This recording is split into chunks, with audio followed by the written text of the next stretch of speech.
Hello everyone, स्वागत है आपका मेरे चैनल पर। और आज से इस चैनल पर आपको UP TET, C TET, super TET और या आप किसी भी तरह के टीचिंग एग्ज़ाम की तैयारी कर रहे हैं उनके लिए आपको महत्वपूर्ण वीडियो इस चैनल पर मिलने वाली है। तो बिल्कुल भी मिस मत करिएगा वीडियो को। आज इस वीडियो में हम डिस्कस करेंगे मनोविज्ञान टॉपिक, और मनोविज्ञान के साथ साथ हम डिस्कस करेंगे मनोविज्ञान के प्रमुख संप्रदाय या वाद कितने प्रकार के होते हैं और इनके द्वारा जितने भी क्वेश्चंस बनते हैं पेपर में वो हम डिस्कस करेंगे। तो इस वीडियो में आपको थ्योरी भी मिलेगी और साथ में एमसीक्यू भी मिलेंगे, तो बिल्कुल भी मिस मत करिएगा वीडियो को। तो चलिए स्टार्ट करते हैं वीडियो को।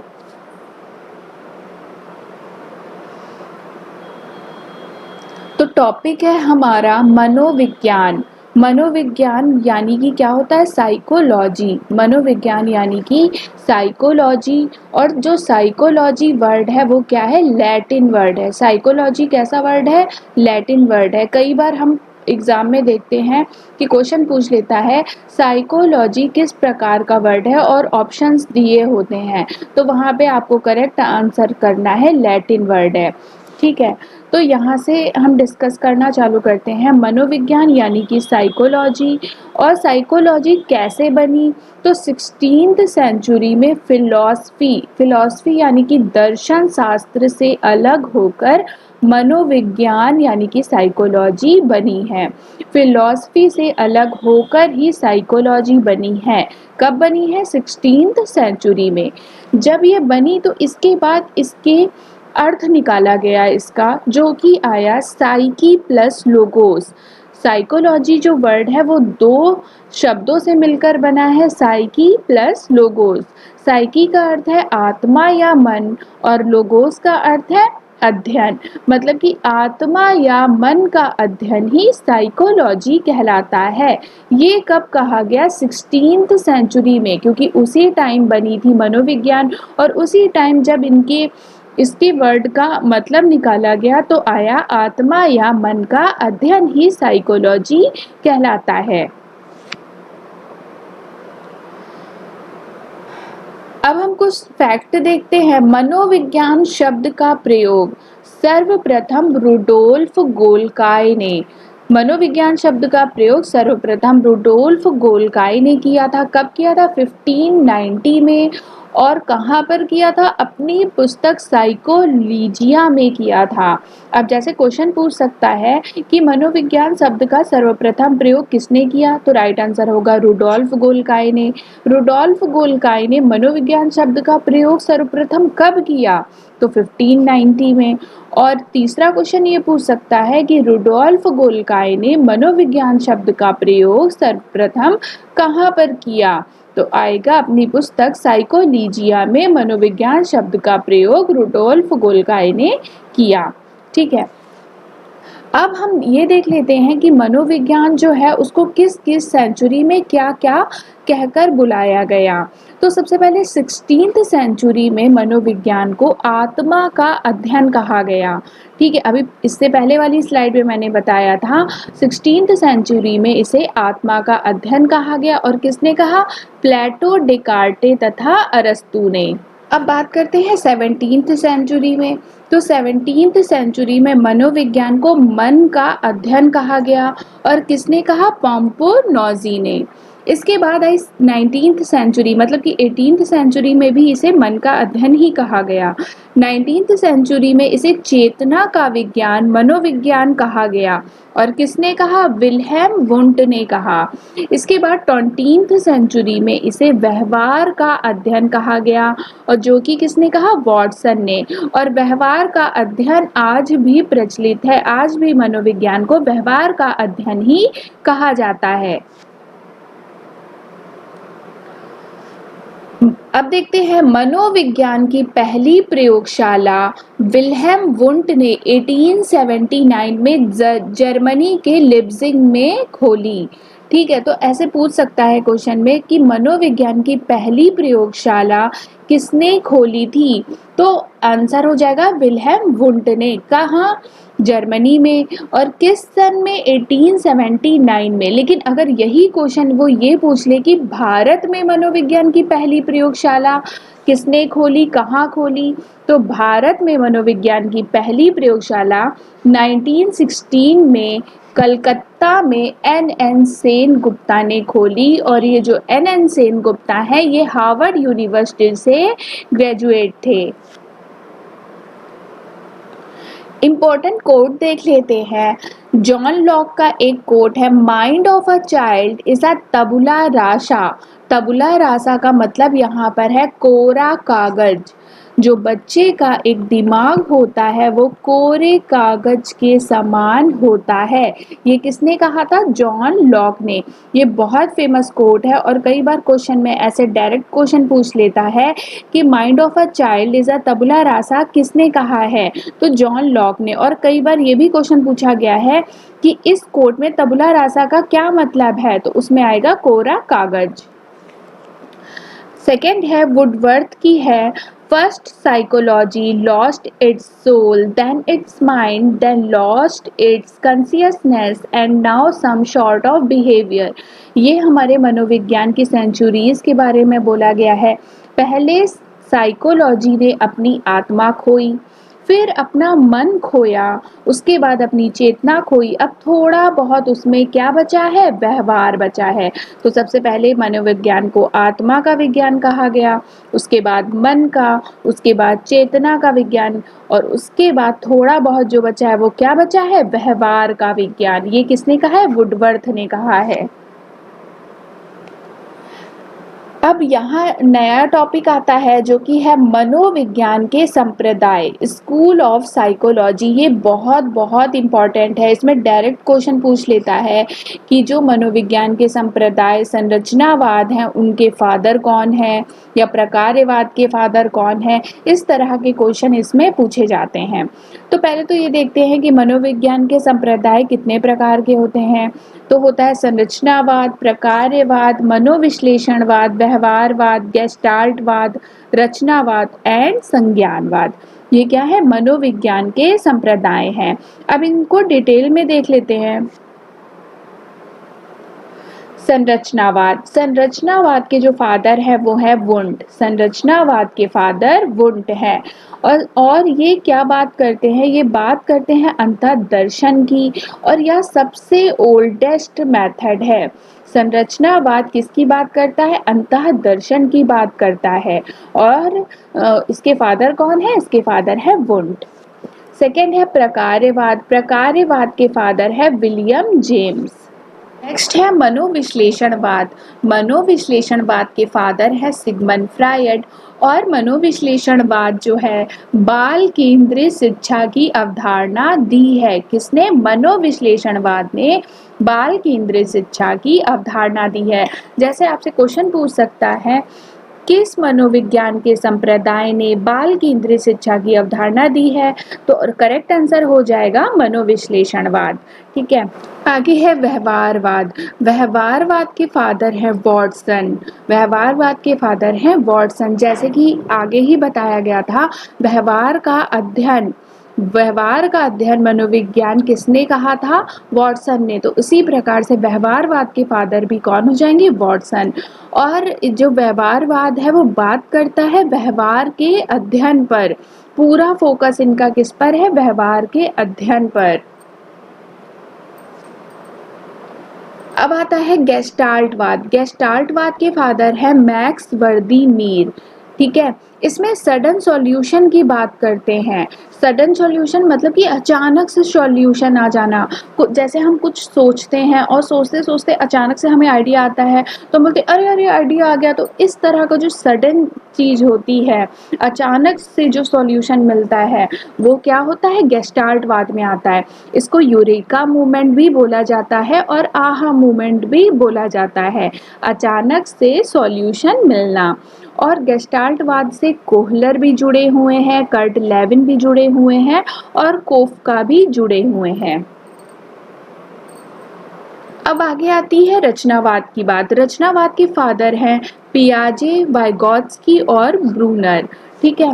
बच्चे को जितना हो सके एक्टिव रखो, रचनावाद, ठीक है। रचनावादी क्या बोलते हैं, बच्चे को जितना हो सके एक्टिव रखो, फ्रीडम दे दो, छोड़ दो, उन्हें एक्टिविटी करने दो। टीचर क्या होगा इसमें, केवल टीचर का रोल होगा कि वो माहौल बनाएगा, केवल वो माहौल बनाएगा, सुविधा प्रदान करेगा बच्चों को, और वो कुछ नहीं करेगा। बाकी एक्टिविटी बच्चे करेंगे। बच्चे जितना खुद से करके सीखेंगे उतना ही उनको आएगा। ये किसका कहना था, रचनावादी का कहना था। आगे आता है मानवतावाद। मानवतावाद के फादर है कार्ल रोजर्स, और कार्ल रोजर्स जो है इनका पूरा फोकस किस पर था, मानव पर। मानवतावाद मानव, इससे साफ समझ में, आप ऐसे ट्रिक भी बना सकते हो, मानवतावाद मानव पर फोकस है। संज्ञानवाद, संज्ञानवाद से कौन जुड़े हैं, ब्रूनर जुड़े हैं। संज्ञानवाद क्या है, थिंकिंग प्रोसेस पर जोर देते हैं। संज्ञानवादी पूरा थिंकिंग प्रोसेस पर जोर देते हैं। संज्ञानवाद को, संज्ञान जो वर्ड है मैं इसको आगे अच्छे से समझा देती हूँ आप लोगों को। संज्ञान क्या है, मानसिक क्षमताएं, जितनी भी मानसिक क्षमताएं होती हैं वो संज्ञान से जुड़ी होती हैं, चाहे वो थिंकिंग हो, मेमोरी हो, तर्क लगाना हो, ठीक है। और संज्ञान वह प्रक्रिया है जिसमें आप दुनिया की समझ बना रहे हो अपने दिमाग का यूज करके। यहाँ पर यूज होगा अपने दिमाग का यूज करके, ठीक है। जितना भी आप सोच रहे हो, जितना कैलकुलेट कर रहे हो दिमाग में, आप दिमाग से जितना भी काम कर रहे हो वो सब क्या आता है, संज्ञान में आएगा। तो अभी तक हमने बात करी है मनोविज्ञान की, और जब शिक्षा में मनोविज्ञान को जोड़ दिया गया है तब हमें क्या क्या लाभ हुए हैं इसके बारे में बताया गया है। यहाँ पर बच्चे के व्यवहार को बेहतर तरीके से समझने के लिए शिक्षा मनोविज्ञान का यूज किया जाता है। मतलब शिक्षा मनोविज्ञान का अगर हम यूज करेंगे तो बच्चे के व्यवहार को बेहतर तरीके से समझ सकते हैं। शिक्षा के क्षेत्र में मनोविज्ञान के अच्छे मेथड का यूज कर सके, शिक्षा के क्षेत्र में जितना हो सके मनोविज्ञान के अच्छे मेथड का यूज कर सके, ताकि शिक्षा बच्चों को और अच्छे से प्रदान करी जा सके। बच्चों को बेटर एजुकेशन देने के लिए बच्चे, शिक्षा मनोविज्ञान का अगर हम यूज करेंगे तो बच्चे को बेटर एजुकेशन हम दे सकते हैं। अब बात करते हैं फादर ऑफ एजुकेशनल साइकोलॉजी, मतलब कि शिक्षा मनोविज्ञान के फादर कौन है, थॉर्नडाइक है, ठीक है। थॉर्नडाइक ने मनोविज्ञान को शिक्षा में कैसे यूज करेंगे इस चीज पर इन्होंने बहुत काम किया है। इनका पूरा फोकस इसी पर था कि शिक्षा के क्षेत्र में हम मनोविज्ञान को कैसे यूज कर सकते हैं। अब यहाँ से आपके MCQ स्टार्ट हो जाते हैं, तो जितना भी मैंने टॉपिक पढ़ाया है ये MCQ उसी पर आधारित हैं। तो इस MCQ से आप रिलेट कर पाओगे कि आपने कितने अच्छे से इस वीडियो को देखा है, समझा है। और मैं आपसे ये ज़रूर बोलूँगी आप साथ के साथ नोट्स बनाते हुए चलिए, नोट्स बनाना बहुत ज़रूरी है। आप लिखोगे तो आपके माइंड में उतना ही ज़्यादा आएगा, ठीक है। तो चलिए हम पहला क्वेश्चन अटेम्प्ट करते हैं। साइकोलॉजी शब्द की उत्पत्ति किस भाषा में हुई, ये मैंने स्टार्टिंग में ही आपको बताया है। साइकोलॉजी शब्द की उत्पत्ति किस भाषा में हुई है, तो इसका राइट आंसर हो जाएगा लैटिन भाषा में। नेक्स्ट क्वेश्चन है, आधुनिक मनोविज्ञान के जनक कौन माने जाते हैं। आधुनिक मनोविज्ञान के जनक कौन माने जाते हैं, स्कीनर, विलियम जेम्स, वुडवर्थ या वॉटसन, तो इसका राइट आंसर हो जाएगा विलियम जेम्स।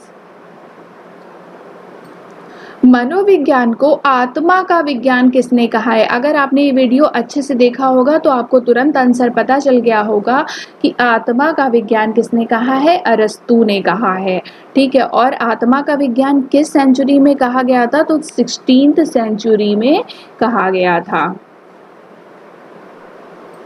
मनोविज्ञान को सर्वप्रथम विज्ञान का दर्जा दिलाने वाली विधि है अंतःदर्शन, बहिर्दर्शन, प्रयोगात्मक जीवन इतिहास। ये अगर किसी ने नहीं भी पढ़ा होगा तो उसे भी पता चल जाएगा कि विज्ञान में क्या किए जाते हैं, प्रयोग किए जाते हैं। तो इसका राइट आंसर क्या हो जाएगा, प्रयोगात्मक। सर्वप्रथम विज्ञान का दर्जा दिलाने वाली विधि है प्रयोगात्मक विधि। अंतः निरीक्षण विधि के प्रतिपादक कौन माने जाते हैं। मैंने स्टार्टिंग में आपको बताया था वुंट, ठीक है। और वुंट का जो स्कूल था वो कौन सा था? संरचनावाद। और संरचनावाद किसकी बात करता है? अंतः दर्शन की बात करता है। तो यही क्या हो जाएगा? अंतः निरीक्षण विधि के प्रतिपादक कौन माने जाते हैं? वुंट माने जाते हैं। और वुंट के स्कूल कौन सा है? संरचनावाद। मतलब कि संरचनावाद के फादर कौन है? वुंट। शिक्षा मनोविज्ञान अध्ययन का क्षेत्र है। शिक्षा मनोविज्ञान अध्ययन का क्षेत्र है। आत्मा का धार्मिक परिस्थितियों में, गलत हो जाएगा। मानव का व्यवहार शैक्षिक परिस्थितियों में, चेतना का असीमित परिस्थितियों में, मस्तिष्क का बौद्धिक परिस्थितियों में। तो सबसे राइट आंसर क्या हो जाएगा? शैक्षिक परिस्थितियों में। शिक्षा मनोविज्ञान का जो क्षेत्र है वो शैक्षिक परिस्थितियों में है। तो इसका राइट आंसर कौन सा हो जाएगा? बी। भारत में प्रथम मनोवैज्ञानिक प्रयोगशाला की स्थापना हुई। कब हुई थी? भारत में पूछा गया है तो 1916 में। कहाँ पर हुई थी? कलकत्ता में।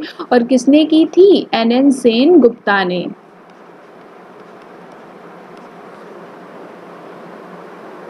प्रयोगात्मक मनोविज्ञान का जनक कहा जाता है। प्रयोगात्मक मनोविज्ञान का जनक कहा जाता है विलियम वुंट को। मनोविज्ञान को व्यवहार के विज्ञान के रूप में सबसे पहले परिभाषित किया गया। किसने कहा था मनोविज्ञान को व्यवहार का विज्ञान? वॉटसन ने कहा था। और किस सेंचुरी में किया था? कहा था 20th सेंचुरी में। वुंट के द्वारा स्थापित स्कूल का नाम बताइए। वुंट ने कौन सा स्कूल स्थापित किया था? संरचनावाद। 20वीं शताब्दी में मनोविज्ञान को माना जाने लगा। 20वीं शताब्दी में व्यवहार का विज्ञान कहा जाता था मनोविज्ञान को। आत्मा का विज्ञान कहा जाता था 16th सेंचुरी में। मन का विज्ञान कहा जाता था 17th सेंचुरी में। चेतना का विज्ञान कहा जाता था 19th सेंचुरी में। और ये तो आपको पता ही है 20th सेंचुरी में। शिक्षा मनोविज्ञान के मुख्य तत्व हैं। शिक्षार्थी, सीखने की प्रक्रिया, अध्यापक या सभी। तो इसका राइट आंसर हो जाएगा ऑप्शन नंबर डी, सभी। सर्वप्रथम मनोविज्ञान को किस विषय के अध्ययनकर्ता के रूप में स्वीकार किया गया? तो सबसे पहले मनोविज्ञान को किस विषय के अध्ययनकर्ता के रूप में स्वीकार किया गया था? आत्मा का विज्ञान मनोविज्ञान, जो कि कहा था अरस्तू ने। और कब कहा था? 16th सेंचुरी में। निम्न में से कौन सी समस्या शिक्षा मनोविज्ञान के क्षेत्र में आती है? शिक्षकों की अनुपस्थिति, विद्यालयों में बच्चों का कम नामांकन, शिक्षा का गिरता स्तर या शैक्षणिक पिछड़ापन। तो इसका राइट आंसर हो जाएगा शैक्षणिक पिछड़ापन। शिक्षा के प्रति मनोविज्ञान का सबसे महत्वपूर्ण योगदान निम्न में से कौन सा है? इसका राइट आंसर हो जाएगा ऑप्शन नंबर डी, अध्यापक द्वारा उचित शिक्षण विधियों को अपनाने में सहायक होना। निम्न में से कौन अधिगमकर्ता को अधिक स्वतंत्रता देता है? इसका राइट आंसर हो जाएगा रचनावाद। रचनावाद बोलता है ना बच्चे को फ्रीडम दो, बच्चे को एक्टिविटी करने दो, टीचर केवल सुविधा दाता है। तो यहाँ पर अधिगमकर्ता कौन होंगे? स्टूडेंट। तो स्टूडेंट को अधिक स्वतंत्रता कौन सा स्कूल देता है? रचनावाद देता है। तुम मुझे कोई बालक दे दो और मैं उसे कुछ भी बना सकता हूँ। यह दावा किसका? ये वेरी वेरी इंपॉर्टेंट कोट है। ये कई बार एग्जाम में पूछा गया है, इसलिए मैंने क्वेश्चन लिया है। तो इसका राइट आंसर कौन सा हो जाएगा? वॉटसन। वॉटसन ने कहा है तुम मुझे कोई भी बालक दे दो और मैं उसे कुछ भी बना सकता हूँ। निम्न में से कौन सा क्षेत्र मनोविज्ञान के अंतर्गत नहीं आता है? असामान्य मनोविज्ञान, औद्योगिक मनोविज्ञान, आर्थिक मनोविज्ञान या खेल मनोविज्ञान। तो इसका राइट आंसर हो जाएगा आर्थिक मनोविज्ञान। निम्न में से शिक्षा मनोविज्ञान किसमें उपयोगी नहीं है? बालकों की मानसिक अस्वस्थता का पता लगाने में ये सही है, इसमें उपयोगी है। शिक्षण विधियों की चयन में इसमें भी उपयोगी है। छात्रों को अभिप्रेरित करने में इसमें भी उपयोगी है। पशुओं के प्रयोग में इसमें उपयोगी नहीं है। तो हमारा राइट आंसर हो जाएगा ऑप्शन नंबर डी। शिक्षा मनोविज्ञान का संबंध है शिक्षक से, शिक्षण से, कक्ष वातावरण से, विद्यार्थी से, उपरोक्त सभी से। तो इसका राइट आंसर क्या हो जाएगा? शिक्षा मनोविज्ञान का संबंध किससे है? उपरोक्त सभी से। राइट आंसर ऑप्शन नंबर ई। एक प्रभावशाली अध्यापिका होने के लिए यह महत्वपूर्ण है। पुस्तक से उत्तरों को लिखाने पर बल देना, समूह गतिविधि के बजाय व्यक्तिगत अधिगम पर ध्यान देना, विद्यार्थियों के द्वारा प्रश्न पूछने के कारण उत्पन्न व्यवधान की अनदेखी करना, प्रत्येक बच्चे के संपर्क में रहना। तो सबसे अच्छा जो ऑप्शन है वो है ऑप्शन नंबर डी, प्रत्येक बच्चे के संपर्क में रहना एक प्रभावशाली अध्यापिका होने का महत्वपूर्ण गुण है। बाल केंद्रीय शिक्षा की अवधारणा मनोविज्ञान के किस संप्रदाय ने दी है? ये मैंने बताया था आपको, बाल केंद्रीय शिक्षा की अवधारणा मनोविश्लेषणवाद ने दी है। निम्नलिखित में से शिक्षा का केंद्र बिंदु है शिक्षक, विद्यालय, बालक या उपरोक्त सभी। शिक्षा का केंद्र बिंदु हमेशा बालक होता है। तो ये था लास्ट क्वेश्चन। उम्मीद है आपको वीडियो पसंद आई होगी। अगर पसंद आई है तो लाइक, शेयर एंड सब्सक्राइब ज़रूर कर लीजिएगा। और इसी प्रकार से आपको रोज़ सीडीपी की वीडियो मिलती रहेगी। एक एक टॉपिक में डिस्कस करती जा रही हूँ। अगर आपको मेरे चैनल से जुड़ना है, मैं फ़ोर्स नहीं करूँगी, जुड़िए, आपको जुड़ना है, आपको पसंद आती है वीडियो तो ज़रूर जुड़िए। और हाँ, मैं ये ज़रूर दावा करती हूँ कि जिस प्रकार से मैंने पढ़ाई करके यूपी टेट, सी टेट एक ही बार में क्लियर किया है, मैं आपका भी करा सकती हूँ, मुझे ये पता है। तो बस आप लोग अपने नोट्स बनाते हुए चलिए और जिस प्रकार से मैं रिवीजन कराऊँगी, जिस प्रकार से प्रैक्टिस कराऊँगी, मेरे साथ बने रहिए, आपको ज़रूर फ़ायदा मिलेगा। Thank you so much.